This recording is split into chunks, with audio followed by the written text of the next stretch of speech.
Hello friends. जैसा कि कल हम लोग बात कर रहे थे कि हमें एक रूटीन चाहिए होगा कि हम लोग कैसे अपने एग्ज़ाम को अप्रोच करें। बिना रूटीन के नहीं पॉसिबल है। तो कल हम लोग बात कर रहे थे कि दो तरीके के होंगे लोग, दो तरीके के प्रिपरेशन करने वाले होंगे, एक जॉब वाले और एक जिन जो सिर्फ प्रिपरेशन कर रहे हैं।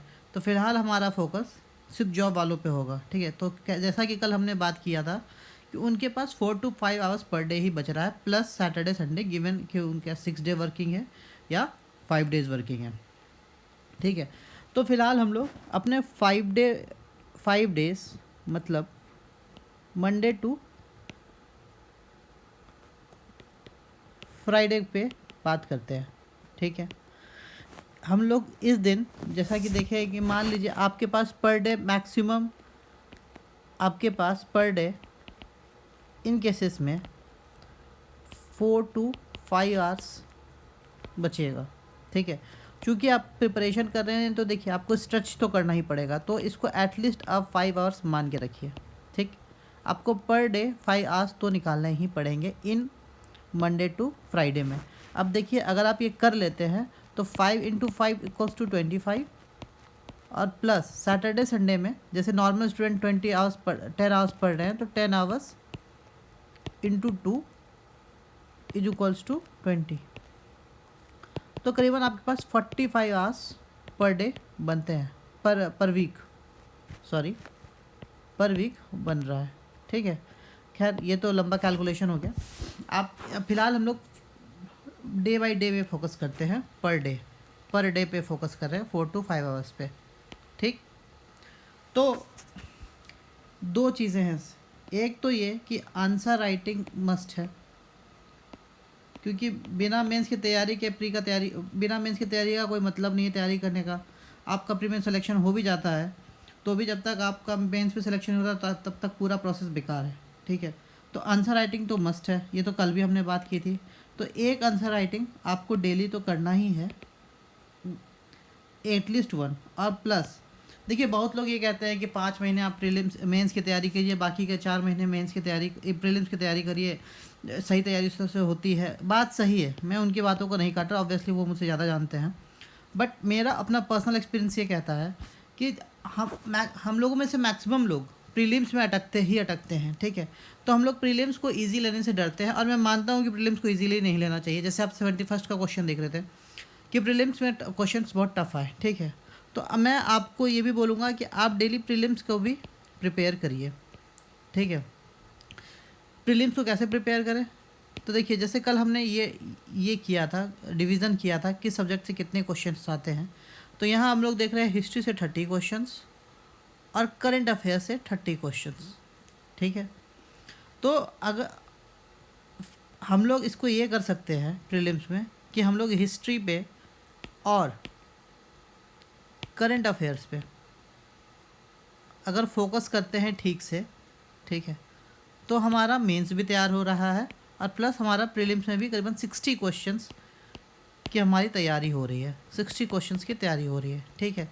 फिर जैसे जैसे आपका मेंस आगे, आपका आंसर राइटिंग का डेली बढ़ता रहेगा, तो आप ये सब्जेक्ट चेंज करके अपना पॉलिटी और बाकी सब्जेक्ट पे आप कंसंट्रेट कर सकते हैं। इस तरह से बाई जून आपका मेंस, आपका प्रीलिम्स का भी करीबन मैक्सिमम 70% सिलेबस कंप्लीट हो जाएगा। और मेंस तो आपका डेली आंसर राइटिंग अगर आप करते हैं चैप्टर वाइज या क्वेश्चन वाइज, क्योंकि मेंस का सिलेबस डिफाइंड है, मेंस का सिलेबस जो है वो डिफाइंड है, ठीक है। सेक्शन GS 1 में जो हिस्ट्री है उसके गिने चुने क्वेश्चंस हैं, ठीक है। मैथमेटिक्स जो है, जो DI कहते हैं हम लोग, ठीक है, वो भी प्रैक्टिस की चीज़ है। और करंट अफेयर जो कि हम लोग यहाँ पे या जिसको IR भी कहते हैं आप, वो हम लोग यहाँ पे कवर कर ही रहे हैं, ठीक। उसके अलावा GS 2 तो कम्प्लीटली ज्योग्राफी और इकोनॉमिक्स, ये भी आपके लिए कंपलसरी है, ये आप पढ़ेंगे ही पढ़ेंगे। ये आपका आंसर राइटिंग में, डेली आंसर राइटिंग में आप इसको कवर करिएगा ही करिएगा। और साथ ही साथ जो साइंस है, इसका जो साइंस होता है वो कहीं ना कहीं करंट अफेयर बेस्ड ही होता है। तो आप जैसे ही जैसे इन दोनों पे फोकस करिएगा तो आपका मेंस का सिलेबस भी काफ़ी हद तक कवर होता रहेगा, ठीक है। और प्लस आप जब डेली आंसर राइटिंग करिएगा, डेली आंसर राइटिंग से फ़ायदा ये होगा, ठीक है, कि आपका सिलेबस उससे कंप्लीट होता चलेगा, कंप्लीट होता चलेगा, क्योंकि आप डेली क्वेश्चंस बनाएंगे, लिखेंगे, उसके नोट्स बनेंगे, आपके डेली क्वेश्चंस को नोट्स बनाइए, PYQ साथ में रिवीजन करते चलिए।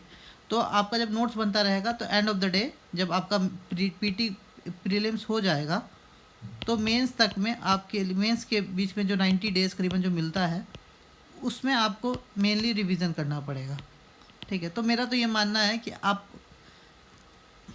प्रीलिम्स और आंसर राइटिंग इन दोनों को साथ साथ लेके चलिए। देखिए बहुत लोग मुझसे डेफर करेंगे कि नहीं नहीं ऐसी बातें नहीं हैं, प्रीलिम्स को अब लोग बाद में तैयारी करते हैं, लेकिन मैं इस बात के अगेंस्ट नहीं, बट मेरा मानना है कि दोनों को साथ लेके ही चलना चाहिए, ठीक है फ्रेंड्स।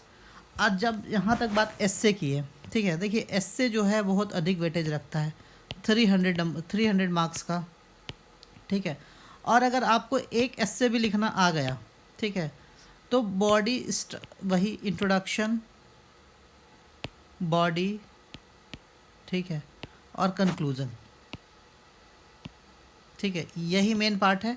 इस पे आपको 20% वर्ड लिमिट, इस पे आपको 20%, 10 to 20% और 60 to 70% आपका ये फोकस, ठीक है।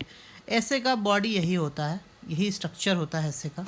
तो जब आप एक ऐसे लिखना शुरू करिएगा तो धीरे धीरे आपका प्रैक्टिस बनता जाएगा। तो पर वीक अगर आप 1 से 2 ऐसे भी लिखते हैं, चलिए मान के चलते हैं अगर आप 2 ऐसे भी लिखते हैं तो एग्ज़ाम से पहले, ठीक है, एग्ज़ाम तक आप करीबन 80 to 90 एसेस लिख डालेंगे, ठीक है। और जब 80 to 90 एसेस लिख डालेंगे, अपने ऐसे को स्टडी करिएगा, 1-2 ऐसे और देखिएगा, तो आप पाइएगा कि आपका ऐसे पे भी काफ़ी कंट्रोल हो गया है। You have attend a control over ऐसे, ठीक है फ्रेंड्स।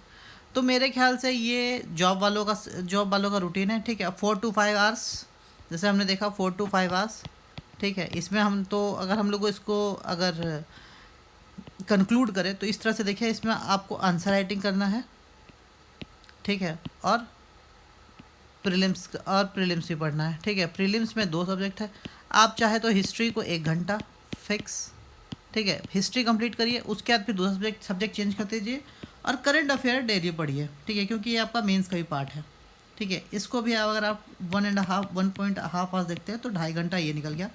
आंसर राइटिंग में आप आराम से 2 से 2.5 घंटे आप दीजिए। आप ये देखिएगा फ्रेंड्स कि जब आप फॉर्म भरने वाले होंगे, अगर आप कंसिस्टेंट रहे, क्योंकि consistency is the key to success. इस तरह के एग्ज़ाम में सबसे बड़ा चीज़ है कंसिस्टेंसी। लोग रेगुलर नहीं रह पाते, अगर आप रेगुलर रहेंगे तो आप ये देखिएगा कि जब आप फॉर्म भरने के टाइम पे आइएगा तब तक आपका काफ़ी हद तक का सिलेबस कवर हो जाएगा, ठीक है फ्रेंड्स। इसके आगे की और स्टडी के लिए, और जो जॉब में नहीं है, जो प्रिपरेशन ही सिर्फ कर रहे हैं, उनके लिए क्या रूटीन होगा, इसके लिए हम लोग बाद में डिस्कशन करेंगे। Okay friends, thank you.